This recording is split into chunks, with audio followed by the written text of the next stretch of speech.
গণিতের জগতে এমন কিছু নক্ষত্র আছেন যাদের উজ্জ্বলতা সময়ের সাথে ফিকে হয় না। শ্রীনিবাস রামানুজন ছিলেন তেমনই একজন জ্যোতিষ্ক। এক সাধারণ জীবন থেকে উঠে এসে তিনি গণিতকে এক নতুন দিশা দিয়েছিলেন। তার জীবন কাহিনী তার বিস্ময়কর কাজগুলোর মতোই অনুপ্রেরণামূলক। চলুন জেনে নিই এই মহান গণিতবিদের জীবন ও তার অবিস্মরণীয় অবদান সম্পর্কে। শ্রীনিবাস রামানুজন বিশ্বের অন্যতম শ্রেষ্ঠ গণিতবিদ ছিলেন। তার জীবন কাহিনী, যার শুরুটা ছিল বিনয়ী এবং কখনো কখনো কঠিন, তার আশ্চর্যজনক কাজের মতোই আকর্ষণীয়। The book that started it all, যে বইটা সব কিছু শুরু করেছিল। শ্রীনিবাস রামানুজনের গণিতের প্রতি আগ্রহ জন্মেছিল একটি বই থেকে। বইটি কোনো বিখ্যাত গণিতবিদের লেখা ছিল না, আর তাতে সবচেয়ে আধুনিক কাজও ছিল না। বইটি ছিল জর্জ শুভ্রিজকার এর লেখা A Synopsis of Elementary Results in Pure and Applied Mathematics, 1880-1886 সালে সংশোধিত। বইটি কেবল হাজার হাজার থিওরেম নিয়ে গঠিত ছিল, যার অনেকগুলি প্রমাণ ছাড়াই উপস্থাপিত হয়েছিল, এবং যেগুলিতে প্রমাণ ছিল সেগুলিও ছিল অত্যন্ত সংক্ষিপ্ত। রামানুজন 1903 সালে যখন 15 বছরের বয়সী ছিলেন, তখন এই বইটি তার হাতে আসে। বইটি যে সুবিন্যস্তভাবে থিওরেমের একটি ধারাবাহিকতা ছিল, যা সুন্দর প্রমাণ দিয়ে বাঁধা নয়, তা রামানুজনকে নিজস্ব উপায়ে সংযোগ স্থাপন করতে উৎসাহিত করেছিল। তবে যেহেতু অন্তর্ভুক্ত প্রমাণগুলি প্রায়শই কেবল এক লাইনের ছিল, তাই গণিতে প্রয়োজনীয় রিগার সম্পর্কে রামানুজনের একটি ভুল ধারণা হয়েছিল। আর্লি ফেলিয়ার্স, প্রাথমিক ব্যর্থতা। গণিতে একজন প্রডিজি হওয়া সত্ত্বেও রামানুজনের কর্মজীবনের শুরুটা শুভ ছিল না। 1904 সালে তিনি কলেজে স্কলারশিপ পেয়েছিলেন, কিন্তু অগণিত বিষয়গুলিতে ফেল করে তিনি দ্রুত সেটি হারান। মাদ্রাজ, বর্তমানে চেন্নাই এর কলেজে আরও একটি চেষ্টা ব্যর্থ হয়েছিল যখন তিনি তার ফার্স্ট আর্টস এক্সামে ফেল করেন। এই সময়ে তিনি তার বিখ্যাত নোটবুকস লেখা শুরু করেন। তিনি দারিদ্র্যের মধ্যে দিন কাটান যতক্ষণ না 1910 সালে তিনি ইন্ডিয়ান ম্যাথমেটিক্যাল সোসাইটির সেক্রেটারি আর রামচন্দ্র রাওয়ের সাথে একটি ইন্টারভিউ পান। রাও প্রথমে রামানুজন সম্পর্কে সন্দিহান ছিলেন, কিন্তু অবশেষে তার ক্ষমতা স্বীকার করেন এবং তাকে আর্থিকভাবে সহায়তা করেন। গো ওয়েস্ট, ইয়াং ম্যান, পশ্চিমে যাত্রা, তরুণ মানুষ। রামানুজন ভারতীয় গণিতবিদদের মধ্যে খ্যাতি অর্জন করেন, কিন্তু তার সহকর্মীরা মনে করেন যে গণিত গবেষণার অগ্রভাগে আসার জন্য তার পশ্চিমে যাওয়া দরকার। রামানুজন কেমব্রিজ বিশ্ববিদ্যালয়ের অধ্যাপকদের কাছে ইন্ট্রোডাকশন লেটার লেখা শুরু করেন। তার প্রথম দুটি চিঠির উত্তর আসেনি, কিন্তু তার তৃতীয়টি 1913 সালের 16 জানুয়ারি G.H. হার্ডিকে লেখা তার লক্ষ্যে আঘাত হানে। রামানুজন গণিতের 9টি পৃষ্ঠা অন্তর্ভুক্ত করেছিলেন। এই ফলাফলগুলির কিছু হার্ডি আগে থেকেই জানতেন, অন্যগুলি তাকে পুরোপুরি বিস্মিত করেছিল।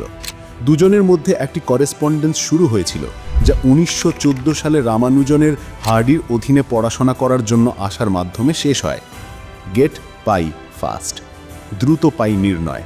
তার নোটবুকে রামানুজন 1/π-কে একটি ইনফাইনাইট সিরিজ হিসাবে প্রকাশ করার 17টি উপায় লিখেছিলেন। সিরিজ রিপ্রেজেন্টেশনগুলি শতাব্দী ধরে পরিচিত ছিল। উদাহরণস্বরূপ, সপ্তদশ শতকে আবিষ্কৃত গ্রেগরি লাইবনিজ সিরিজ হল π/4 = 1 - 1/3 + 1/5 - 1/7, যার মানে 3.1416। কিন্তু এই সিরিজটি অত্যন্ত ধীরে কনভার্জ করে। এটি 3.14-এ পৌঁছতে 600-রও বেশি পদ লাগে। বাকি সংখ্যা তো দূরের কথা। রামানুজন এমন কিছু আরও বিস্তৃত পদ্ধতি বের করেছিলেন যা দ্রুত 1/π-তে পৌঁছায়। 1/π হল √8/9801 × 1103 + 6,32,932 ভাগ 24,59,12,586 ইত্যাদি। এই সিরিজটি প্রথম পদের পরেই আপনাকে 3.141592-এ নিয়ে যায় এবং তারপর প্রতি পদে 8টি সঠিক অঙ্ক যোগ করে। এই সিরিজটি 1985 সালে পাইকে 17 মিলিয়নের বেশি অঙ্কে গণনা করার জন্য ব্যবহার করা হয়েছিল, যদিও তখনও এটি প্রমাণিত হয়নি। ট্যাক্সি ক্যাব নম্বর। একটি বিখ্যাত গল্পে হার্ডি রামানুজনের সাথে দেখা করতে একটি ট্যাক্সিতে করে গিয়েছিলেন। সেখানে পৌঁছে তিনি রামানুজনকে বলেন যে ট্যাক্সির নম্বর 1729 বেশ বিরক্তিকর। রামানুজন বলেন, না, এটি একটি খুব আকর্ষণীয় সংখ্যা। এটিই সবচেয়ে ছোট সংখ্যা যাকে দুটি ভিন্ন উপায়ে দুটি কিউবের যোগফল হিসেবে প্রকাশ করা যায়, অর্থাৎ 1729 = 1 কিউব + 12 কিউব = 9 কিউব + 10 কিউব। এই সংখ্যাটিকে এখন হার্ডি রামানুজন নম্বর বলা হয় এবং n ভিন্ন উপায়ে দুটি কিউবের যোগফল হিসেবে প্রকাশ করা যায় এমন সবচেয়ে ছোট সংখ্যাগুলিকে ট্যাক্সিক্যাব নাম্বার বলা হয়েছে। এই অনুক্রমের পরবর্তী সংখ্যা, যা 3টি ভিন্ন উপায়ে দুটি কিউবের যোগফল হিসেবে প্রকাশ করা যায় এমন সবচেয়ে ছোট সংখ্যা, তা হল 87,29,319। হার্ডি গাণিতিক ক্ষমতার একটি স্কেল তৈরি করেছিলেন যা 0 থেকে 100 পর্যন্ত গিয়েছিল। তিনি নিজেকে 25-এ রেখেছিলেন। ডেভিড হিলবার্ট, মহান জার্মান গণিতবিদ, ছিলেন 80-তে। রামানুজন ছিলেন 100-তে। 1920 সালে 32 বছর বয়সে যখন তিনি মারা যান, রামানুজন 3টি নোটবুক এবং 1 তাড়া কাগজ, লস্ট নোটবুক, রেখে গিয়েছিলেন। এই নোটবুকগুলিতে হাজার হাজার ফলাফল ছিল, যা দশক পরেও গাণিতিক কাজকে অনুপ্রাণিত করছে। রামানুজনের জীবন আমাদের শেখায় যে সত্যিকারের প্রতিভা কোনো বাধা মানে না।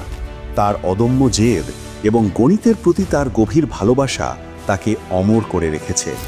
তার কাজ শুধু গণিতের জগতেই নয়, সারা বিশ্বের মানুষের কাছে এক অফুরন্ত অনুপ্রেরণার উৎস। এই মহান গণিতবিদকে শ্রদ্ধা জানিয়ে আমরা তার উত্তরাধিকারকে এগিয়ে নিয়ে যেতে পারি।